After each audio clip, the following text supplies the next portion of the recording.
الحمد للہ وحدہ والصلاة والسلام علی من لا نبی بعد اما بعد۔ معزز ناظرین کرام، ہر شخص کے ہاں کامیابی کا ایک اپنا ہی معیار ہے، لیکن اللہ رب العزت کے ہاں حقیقی کامیابی اس چیز کا نام ہے کہ فمن زحزح عن النار وادخل الجنۃ فقد فاز، اپنے آپ کو دوزخ سے بچا لینا اور جنت کا داخلہ اپنے لیے بحال کروا لینا، اس چیز کا نام حقیقی کامیابی ہے۔ اور یقیناً ہر انسان چاہتا ہے کہ وہ جنت میں داخل کر دیا جائے اور جہنم سے بچا لیا جائے۔ تو آئیے اللہ کے نبی صلی اللہ علیہ وآلہ وسلم نے چند ایسے اعمال بتائے ہیں کہ جن کے کرنے کی وجہ سے انسان کے اوپر اللہ تعالیٰ جہنم کی آگ کو حرام کر دیتے ہیں۔ تو بلا اختصار ان اعمال کا ذکر کرنا چاہتا ہوں۔ سب سے جو پہلا عمل ہے وہ توحید ہے۔ اللہ کے نبی صلی اللہ علیہ وسلم نے فرمایا، من شہد ان لا الہ الا اللہ وان محمد الرسول اللہ حرم اللہ علی النار، جو شخص اس چیز کی گواہی دیتا ہے کہ اللہ کے علاوہ کوئی الہ نہیں ہے، محمد الرسول اللہ اور محمد صلی اللہ علیہ وسلم اللہ کے رسول ہیں، حرم اللہ علی النار، ایسے انسان پہ اللہ تعالیٰ جہنم کی آگ کو حرام کر دیتے ہیں۔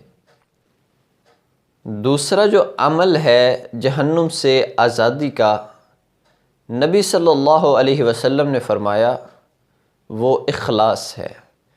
جو شخص خالص اللہ کی رضا کے لیے کلمہ پڑھتا ہے، اللہ کی رضا کے لیے نمازیں ادا کرتا ہے، تمام معاملات جو ہیں اللہ کی رضا کے لیے اختیار کرتا ہے، نبی صلی اللہ علیہ وسلم نے بشارت دی ہے کہ ایسے انسان پہ اللہ تعالیٰ جہنم کی آگ کو حرام کر دیتے ہیں۔ تیسرا جو عمل ہے وہ دعا ہے۔ اللہ کے نبی صلی اللہ علیہ وسلم خود بھی ہر نماز میں دعا کیا کرتے تھے، اللہم انی اعوذ بک من عذاب القبر واعوذ بک من عذاب جہنم، یعنی رسول اللہ صلی اللہ علیہ وسلم خود جہنم سے آزادی کا سوال کیا کرتے تھے۔ اسی طرح ہمیں بھی یہ دعا اللہ کے نبی صلی اللہ علیہ وسلم نے سکھائی ہے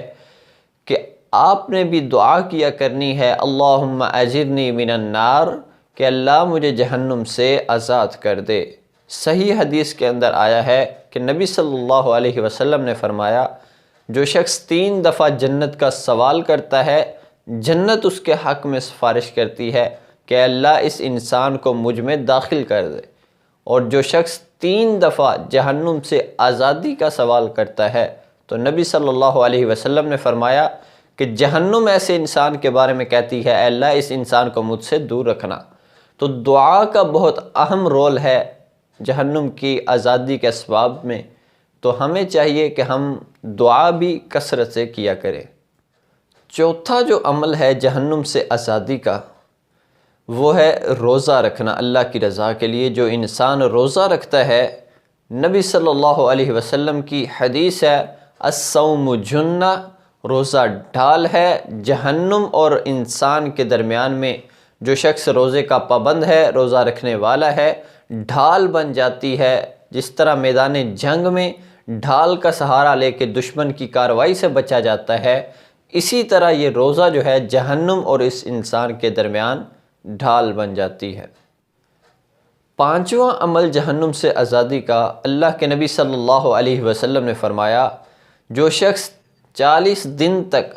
مسلسل باجماعت تکبیر اولیٰ کے ساتھ نماز ادا کرتا ہے، اللہ کے نبی صلی اللہ علیہ وسلم نے فرمایا کہ ایسے انسان پر اللہ تعالیٰ جہنم کی آگ کو حرام کر دیتے ہیں۔ 40 دن تک تکبیر اولیٰ کہا جاتا ہے پہلی تکبیر جس سے امام نماز شروع کرتے ہیں، اس تکبیر کو تکبیر اولیٰ کہا جاتا ہے۔ تو ہمیں چاہیے کہ ہم ان اعمال کی پابندی کریں۔ 40 دن تک یعنی تقریباً 200 نمازیں یہ بنتی ہیں، تو جو شخص 200 نمازیں کثرت کے ساتھ اکٹھی تکبیر اولیٰ کے ساتھ پڑھتا ہے، اللہ کے نبی صلی اللہ علیہ وسلم نے فرمایا ایسے انسان پہ اللہ تعالیٰ جہنم کی آگ کو حرام کر دیتے ہیں۔ تو ہمیں چاہیے کہ ہم کثرت سے نمازوں کی باجماعت پابندی کا اہتمام کریں اور اللہ کی جہنم سے آزادی حاصل کریں۔ اگلا جو سبب ہے جہنم سے آزادی حاصل کرنے کا، وہ یہ ہے کہ انسان، اللہ کے نبی صلی اللہ علیہ وسلم نے فرمایا، جو فجر اور عصر کی نماز میں پابندی کرتا ہے، ایسے انسان کے لیے اللہ تعالیٰ جہنم کی آگ کو حرام قرار دیتے ہیں۔ ویسے تو نمازیں ساری پڑھنا فرض ہے، ضروری ہے۔ جو ایک نماز بھی چھوڑتا ہے، نبی صلی اللہ علیہ وسلم کی صحیح حدیث موجود ہے، من ترک الصلاۃ متعمدا فقد کفر، جس نے ایک نماز جان بوجھ کے چھوڑی، فقد کفر، اس نے کفر کیا۔ تو حضرات، نمازیں ساری فرض ہیں، لیکن فجر اور عصر ان کی بہت ہی زیادہ اہمیت بیان کی گئی ہے، تو ان نمازوں کی پابندی کرنی چاہیے۔ صحیح البخاری کے اندر روایت موجود ہے کہ جو شخص عصر کی نماز چھوڑ دیتا ہے جان بوجھ کے، صرف ایک نماز، اس کی ساری زندگی کے نیک اعمال جو ہیں تباہ ہو جاتے ہیں، ضائع ہو جاتے ہیں۔ تو ہمیں چاہیے کہ ہم تمام نمازوں کی پابندی کریں، بالخصوص فجر اور عصر کی نماز کی۔ اس سے اگلا جو عمل ہے جہنم سے آزادی حاصل کرنے کا، اللہ کے نبی صلی اللہ علیہ وسلم نے فرمایا،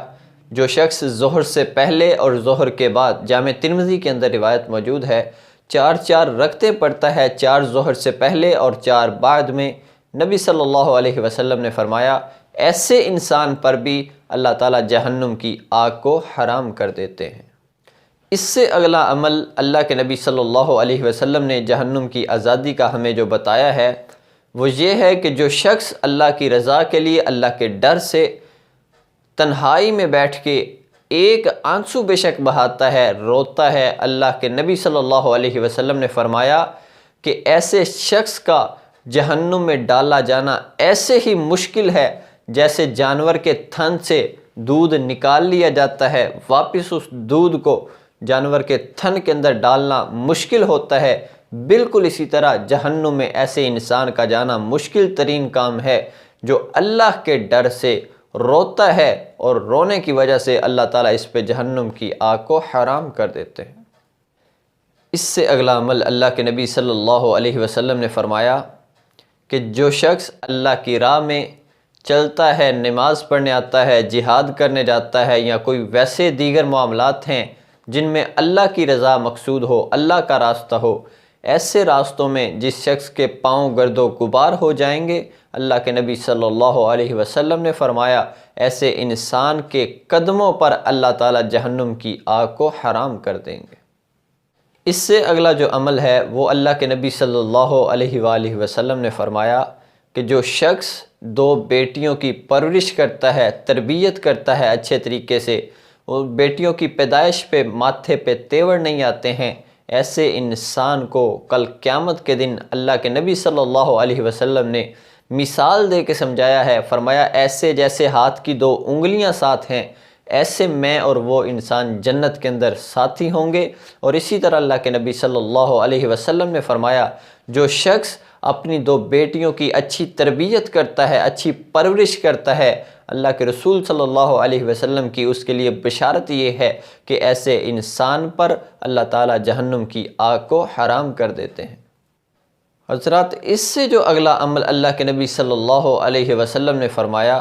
بہت ہی اہم عمل ہے، جس کی آج ہمارے معاشرے میں بہت ہی زیادہ ضرورت ہے، وہ یہ ہے کہ اللہ کے نبی صلی اللہ علیہ وسلم نے فرمایا جو شخص اپنے مسلمان بھائی کی عزت کا دفاع اس کی غیر موجودگی میں کرتا ہے،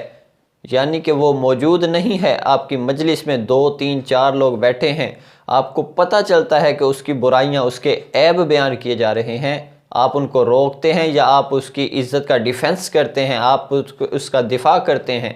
تو نبی صلی اللہ علیہ وسلم نے فرمایا کہ ایسے انسان کی اس نیکی کی وجہ سے اللہ تعالیٰ اس انسان پہ جہنم کی آگ کو حرام کر دیتے ہیں۔